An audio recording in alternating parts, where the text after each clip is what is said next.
Welcome to the Deep Dive. Today, we are strapping in for a journey to one of the most complex places in Europe, Kaliningrad. Russia's westernmost point. It's an exclave, totally separate from the rest of the country, sitting right there on the Baltic. And the reason we're diving in is this incredible tension between its past and its present.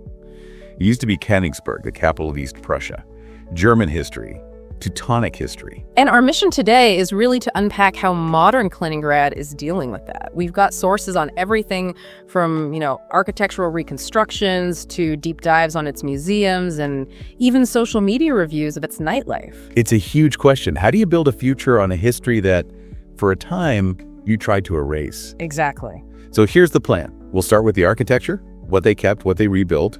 Then we'll get into its unique treasures, like amber and its connection to the sea. And we'll finish up with the modern vibe, the food scene, the nightlife, what it's actually like on the ground today. All right, let's get into it. The city was almost completely destroyed in World War II. And the Soviet rebuilding effort, it wasn't just about new buildings, was it? Not at all. It was ideological. They actively erased the old German Gothic style, the brickwork of the Teutonic Knights, and replaced it with these big, Soviet-style constructivist buildings. So the few old Prussian buildings that are left must really stand out. Oh, they do. They're considered incredibly valuable in Russia today, precisely because they look so different. They're like these rare historical artifacts surrounded by a totally different era. Which makes the idea of historical recreation so interesting. Let's talk about the fishing village. Yes, the Rybnaya Derevnya. If you saw a picture, you'd swear it was centuries old. It looks completely pre-war German. But it's not. It was built in the early 2000s, designed specifically to look like old Königsberg. The half-timbered buildings, the riverside setting, it's all a modern tourist creation. And a very successful one from our sources. It's apparently a huge hit with younger people, a very Instagram-worthy spot. It is. It gives you the flavor of the history without, let's say, the difficult weight of it. But if you want to see that real tension, you just have to compare two buildings, the Cathedral and the Royal Castle. Okay, so the Cathedral is that huge, beautiful 14th century Gothic building, right, on Knife-Off Island, where the philosopher Immanuel Kant is buried. That's the one. It was a ruin for 50 years after the war, just a shell. But in the 1990s, they began this massive, meticulous restoration. Today, it's a cultural center. It has an organ hall. It's a symbol. A symbol that part of the history, the philosophical, cultural part, was worth saving. Exactly. But then you have the Royal Castle, founded in 1255, the absolute heart of Prussian political and military power for centuries. It was also badly damaged in the war. It was. But its ruins stood until the late 1960s, and they weren't restored. Our sources are very clear on this. They were deliberately blown up, dismantled completely between 68 and 69. Wow. So erase the symbol of political power, but preserve the symbol of cultural heritage. That's the story of Kaliningrad in a nutshell. That choice defines everything. I think the way they've repurposed the old fortifications is a really smart solution to that problem. Things like the King's Gate or the Donut Tower. Right, turning these old defensive walls into something new. The Donut Tower is now a museum, which we'll get to. And my favorite example is the Rosgarden Gate. It's this beautiful old gate that's now a fish restaurant. The Sunstone restaurant. You literally walk through military history to order smoked eel. It's the perfect metaphor for the city today. So from architecture to museums, it seems like the collections here are really focused on what makes Kaliningrad unique. Amber and the ocean. Absolutely. They lean into their geography. Let's start with the Amber Museum, which is inside that Donut Tower we just mentioned. In this region had something like 90% of the world amber reserves, right? Yeah. So the collection must be insane. It's huge. Over 14,000 pieces. You can see the largest single piece of amber in Russia. It weighs over 4 kilos. And there's even, amazingly, fragments from the original legendary amber room that was lost in the war. The actual amber room. Restored fragments of its decor. A direct link to that incredible lost treasure. And they also have these amazing inclusions.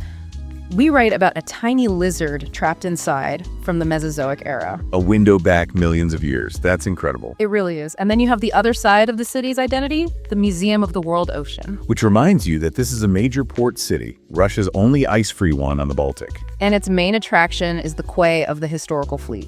You can go on these amazing old ships. The star is the research vessel Vityaz. The one that measured the Mariana Trench. Very one. It measured the deepest point on Earth, 11,022 meters.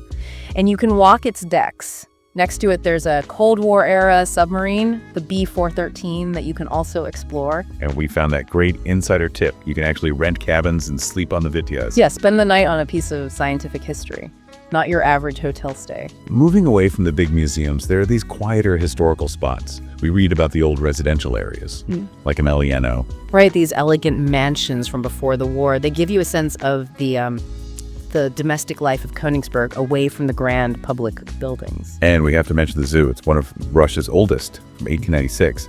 And it has maybe the most amazing survival story from the war. It's unbelievable. After the battle for the city, almost every animal was gone. Only 4 survived. Just 4. A deer, a badger, a donkey.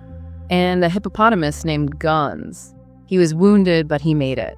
He became this huge symbol for the city's own survival and resilience. The hippo mascot. You can't make that up. You really can't. Okay, let's shift to the present day. What about the food, the nightlife? What does modern Kaliningrad taste and sound like? Well, the food is very much Baltic cuisine, so lots of local fish, smoked eel, zander, and things like venison, very connected to the land and sea. And there's that one dish that's become a huge trend, the stroganina. Bonita stroganina, yeah.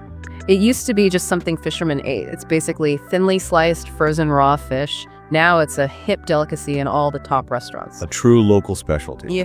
And for a souvenir. It has to be Königsberg marzipan.